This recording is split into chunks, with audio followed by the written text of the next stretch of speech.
बात हुई है वो तो मैं नहीं बता सकता क्योंकि वो इन्वेस्टिगेशन का पार्ट है, लेकिन जैसा कि नोटिस दिया था बीएनएसएस का 35(3) का, उसके तहत क्योंकि मैं इस देश का नागरिक हूँ, सांसद भी हूँ, मैं पहले कह चुका हूँ कि कानून पर, संविधान पर, मुझे न्यायपालिका पर भरोसा है, विश्वास है। तो उसके तहत जो भी सहयोग मेरी तरफ से होना था मैं उसमें जांच में मैं पहुंचा था, और जो उन्होंने सवाल जिस प्रकार के किए उसका मैंने अपना जो सही जवाब था वो दिया। क्या फिर से आपको बुलाने की बात? अभी इस प्रकार की कोई बात नहीं है, लेकिन मैं समझता हूं कि जो उन्होंने सवाल किए थे, ऐसी मुझे उम्मीद है कि तमाम सवालों के जवाब मैं दे चुका हूं।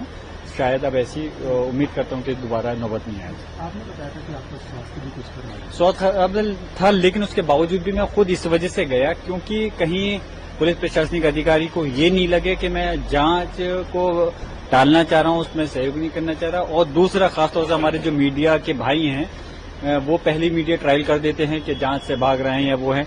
मिसाल के तौर पर जब ये केस दर्ज हुआ था तो उसी समय मैं हाईकोर्ट में मेरे अपने जो हमदर्द है, मेरे मुशीर हैं, उन लोगों ने रिट दायर करवाई थी इसके केस के खिलाफ, क्योंकि मेरे खिलाफ ये रिपोर्ट गलत हुई थी।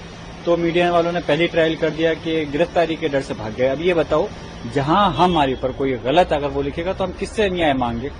हमारे संविधान के तहत न्यायपालिका है, तो इसलिए हमारा हक बनता है। अगर हम वहां नहीं जाएंगे तो क्या करेंगे? तो वो तो इसलिए मीडिया ट्रायल के तहत नई बातें नहीं बने, इसलिए बस में काफी वकील भी आपके साथ रहे पूरे मामले में। वकील तो मेरे साथ बाहर ही बैठे हुए थे, और इससे फिर वो इसलिए गए थे, जाहिर सी बात है, ये मेरा लीगली मेरा राइट है कि कहीं कोई जरूरत हो तो मैं उनकी मदद लीगली जो मैंने बोल दिया था कि अभी इन्वेस्टिगेशन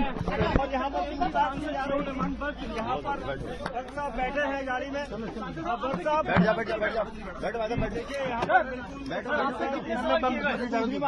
आप बैठो सही, अब बैठो, बैठ